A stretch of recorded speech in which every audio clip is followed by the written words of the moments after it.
കാത്തിരിപ്പിന് വിരാമം ഇട്ടുകൊണ്ട് റൺ ബി ടി എസ് 2.0 എന്ന പേരിൽ തിരിച്ചു വന്നിരിക്കുകയാണ് guys. അപ്പൊ ആർമീസ് എല്ലാരും പറയുന്ന പോലെ നമ്മളൊരു ഫ്രീ തെറാപ്പി തന്നെയായിരുന്നു ഈ run B T S episodes. ഇത് കുറെ ആയിട്ട് ഇങ്ങനെ നിന്നുകൊണ്ട് തന്നെ പണ്ടത്തത് ഇങ്ങനെ ലൂപ്പിൽ കണ്ടോണ്ടിരിക്കുന്നു. അപ്പൊ ഇനിയിപ്പോ എന്തായാലും അതിനൊന്ന് ബ്രേക്ക് കൊടുത്തിട്ട് പുതിയ എപ്പിസോഡ്സ് കാണാലോ. അപ്പൊ ഈ തിരിച്ചു വരവ് എങ്ങനെ വെറൈറ്റി ആക്കണം എന്നുള്ള പ്ലാനിങ്ങിലായിരുന്നു മെമ്പേഴ്സ് എല്ലാവരും. പ്ലാൻ ചെയ്ത് അവർ പലതും പ്ലാൻ ചെയ്തിട്ടുണ്ട്. പക്ഷെ കാര്യം എന്താണെന്ന് വെച്ചാൽ മെമ്പേഴ്സിന് എല്ലാവർക്കും ഇപ്പൊ ഇൻഡിവിജ്വൽ പ്രൊജക്ട്സ് ഉള്ളത് കൊണ്ട് തന്നെ എല്ലാവരും കൂടി ഒത്തുകൂടുന്ന ടൈംസ് കുറവായിരിക്കും. അതുകൊണ്ട് തന്നെ അവരെ പ്ലാനിങ്ങിൽ ഉൾപ്പെടുത്തിയ ഒരു കാര്യമാണ് ആരൊക്കെയാണ് മെമ്പേഴ്സ് ഉള്ളതെന്ന് വെച്ചാൽ അവരെ വെച്ചിട്ട് റൺ ബി ടി എസിന്റെ എപ്പിസോഡ് ഷൂട്ട് എടുക്കുക. ഇനി 7 ആളും കൂടി ഒരുമിച്ച് വരില്ല എന്നല്ല, പക്ഷെ 7 ആളും വരാൻ വേണ്ടിയിട്ട് വെയിറ്റ് ചെയ്യേണ്ട. ഇനി ഈ ഷൂട്ടിംഗ് പണ്ടത്തെ ഒരു മെത്തേഡിൽ വേണോ അതോ മെത്തേഡ് മാറ്റണോ? ഇപ്പൊ കുറച്ച് ട്രെൻഡിങ് കാര്യങ്ങളൊക്കെ ഉള്ളതല്ലേ, അതിനൊക്കെ ചർച്ച ഉണ്ടായിരുന്നു കേട്ടോ. അതിൽ നമ്മൾ ജൂണി ഫസ്റ്റ് ആയിട്ട് സജസ്റ്റ് ചെയ്തത് നമ്മൾ സാധാരണ സ്റ്റുഡിയോ സെറ്റപ്പിലല്ല എടുക്കല്, അതൊന്നും മാറ്റിയിട്ട് ജനറൽ ഒന്ന് മാറ്റിയിട്ടൊന്നും സാധാരണ പോലെ അത് പറഞ്ഞപ്പോഴത്തേക്കും നമ്മളെ ജിമ്മിൻ ജൂണിയറിന്റെ വീട്ടിൽ നിന്ന് ഒരു പ്രാവശ്യം ഷൂട്ട് എടുക്കുക, ജിന്നറിന്റെ വീട്ടിൽ നിന്ന് ഒരു പ്രാവശ്യം ഷൂട്ട് എടുക്കുക എന്ന് പറഞ്ഞപ്പോഴേക്കും നമ്മുടെ ജിന്ന അവിടെ നിന്ന് ചമയ്ക്കാൻ തുടങ്ങി. നെക്സ്റ്റ് ആയിട്ട് വ്ളോഗ് പോലെ എടുക്കുക എന്നുള്ളതായിരുന്നു. പിന്നെ വന്നത് പണ്ടത്തെ കുറച്ച് റിയാലിറ്റി ഷോസിന്റെ പോലെ അങ്ങനെ വന്ന്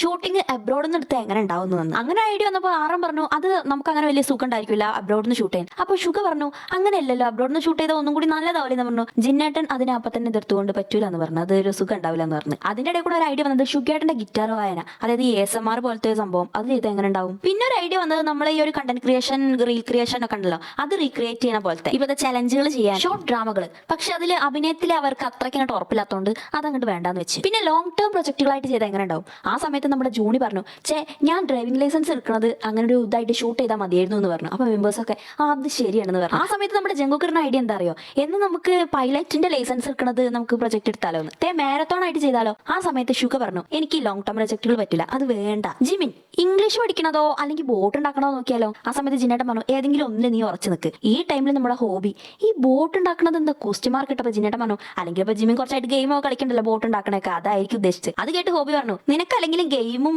റിയൽ ലൈഫും തമ്മിൽ തിരിച്ചറിയാനുള്ള ഒരു കഴിവില്ല. ജിന്നേട്ടൻ പിന്നെ എന്തായാലും ഗെയിം വിട്ടൊരു കളിയില്ല, ഗെയിമാണോ ഷട്ടത്. ഈ ടൈമിൽ നമ്മളെ ജൂണിന്റെ അടുത്ത് നിന്ന ഐഡിയ ആണ്. അതായത് ആൾക്കാർക്ക് അവരെല്ലാരും അറിയാലോ, എന്നാലും അറിയാത്ത കുറെ ആൾക്കാരുണ്ടല്ലോ. അപ്പൊ അവർ ലീസ്റ്റ് എക്സ്പെക്ട് ചെയ്യുന്ന സമയത്ത് റാൻഡം പ്ലേസുകളിലൊക്കെ വന്നിട്ട് ഒരു ചെറിയ ഇന്റർവ്യൂ പോലൊക്കെ ഞങ്ങൾ അറിയോ BTS അറിയോ എന്നുള്ള ടൈപ്പ് സംഭവങ്ങൾ ഉണ്ടല്ലോ ഓരോരുത്തർ ചെയ്യണേ, അതേപോലെ ഇതിന്റെ ഐഡിയ ഇങ്ങനെ അവർ ചർച്ച ചെയ്യുന്ന ഇടയ്ക്ക് ജൂണി ഇടയിൽ കൂടെ ഒന്ന് എടുത്തിട്ട് എന്നാലും നമ്മൾ ഇംഗ്ലീഷ് പഠിക്കണല്ലോ. അപ്പത്തേക്ക് നമ്മുടെ ജിന്നേട്ടൻ അങ്ങോട്ട് വയ്യാതെ ഇത് കേട്ടപ്പോൾ ജിമ്മിൻ അത് നമ്മൾ എന്തായാലും ചെയ്ത് നോക്കേണ്ട ഒരു കാര്യമാണെന്ന് പറയുന്നുണ്ട്. ഇത് കേട്ടോ മെമ്പേഴ്സ് എല്ലാവരും പറയുന്നുണ്ട്, അവരെല്ലാവരും പഠിക്കാൻ ശ്രമിക്കുന്നുണ്ട്, പക്ഷെ അത്രത്തോളം അങ്ങോട്ട് കിട്ടാത്തതാണ് പാവം നമ്മുടെ മെമ്പേഴ്സ്. ഇതിന്റെ ഇടയ്ക്ക് നമ്മുടെ ജങ്കുക്ക് ഓണത്തിന്റെ ഇടയ്ക്ക് പുട്ടുകച്ചവടം എന്ന് പറയുന്ന പോലെ കുക്ക് ചെയ്യുന്ന എടുത്താലോ റെസ്റ്റോറന്റ് തുറന്നാലോ എന്നൊക്കെ. ഇത് കേട്ടപ്പോൾ തന്നെ നംജുൻ വേണ്ടാന്ന് പറഞ്ഞു. വേറെ ഒന്നല്ല, അവർ ടൂറൊക്കെ കഴിഞ്ഞിട്ട് വരുമ്പോൾ നാളെ നമുക്ക് ഷോപ്പിങ്ങിന് പോകാം, അത് ചെയ്യാന്ന് പറഞ്ഞു നിൽക്കുമ്പോൾ ആ സമയത്ത് അല്ല നമുക്ക് നാളെ റൺ BTSന്റെ ഷൂട്ട് എടുക്കാണ്ട് അവിടെ നമുക്ക് ഉള്ളി അരിയാനും തൊലി പൊളിക്കാനും കാര്യങ്ങളൊക്കെ അല്ലേ എന്ന് പറയുമ്പോൾ എങ്ങനെ ഉണ്ടാകുന്ന ഒരു എക്സാമ്പിൾ ഒക്കെ ഇട്ട് പറയുന്നുണ്ട് കേട്ടോ. യുങ്കിന്റെ ഐഡിയ ഇൻസ്ട്രുമെന്റ്സ് പഠിക്കാൻ, ഇത് ആളെ ഇടയ്ക്കിടയ്ക്ക് പറയുന്നുണ്ട് കേട്ടോ. പിന്നെ അങ്ങോട്ട് വീണ്ടും ഐഡിയാസ് വന്നു. എന്റെ വക BTS വീണ്ടും സ്കൂളിൽ പോകണം, ആ ലൈവ് ഷൂട്ട് ചെയ്യാൻ. ജിന്നേട്ട മിലിറ്ററിന്റെ കാര്യം എടുത്തിട്ടപ്പോഴത്തേക്ക് അന്ന് നമുക്ക് മിലിറ്ററിയിൽ എല്ലാവരും കൂടി ഒരുമിച്ച് പോയാൽ എങ്ങനെ ഉണ്ടാവും, അത് ഷൂട്ട് ചെയ്യാം. പിന്നെ വേറെ ഒന്ന് മെമ്പേഴ്സ് എല്ലാവരും പരസ്പരം, അതായത് ഒരു മെമ്പർ മറ്റൊരു മെമ്പർ ലൈഫ് ജീവിച്ച് എങ്ങനെ ഉണ്ടാവും, അങ്ങനെ പല ഐഡിയാസ് ഇതിന്റെ ഇടയ്ക്ക് വന്നു കേട്ടോ. ഇങ്ങനെ പറഞ്ഞു നമ്മുടെ പറഞ്ഞു നമുക്കൊരു ഫുഡ് വോളിബോൾ റിവെഞ്ച് മാച്ച് നടത്തിയിട്ട് ഒരു 1 ഡേ ട്രിപ്പ് പോയാലോ. അതിനെല്ലാവർക്കും ഒരേ അഭിപ്രായമായിരുന്നു കേട്ടോ. ഏതിനെന്നറിയാം, വോളിബോളിനല്ല, ആ 1 ഡേ ട്രിപ്പ് പോണേന്. അപ്പൊ എല്ലാവരും കൂടി ഒരു ട്രിപ്പ് പോകാൻ പ്ലാൻ ചെയ്യുന്നുണ്ട്. ലാസ്റ്റ് ഒക്കെ കൂടി പ്രാക്ടീസിനോടെ കാര്യം പറഞ്ഞിട്ടുണ്ട് ഈ ഒരു ബ്രെയിൻ സ്റ്റോമിങ് ചർച്ച നിർത്തിയിട്ട് പോയത്. അവരിനിപ്പോ ഈ പറഞ്ഞ എന്ത് ചെയ്താലും ആർമീസ് എല്ലാവരും കാണും, നമുക്കറിയാം, എന്തെങ്കിലും ഒന്ന് ചെയ്താൽ മതി.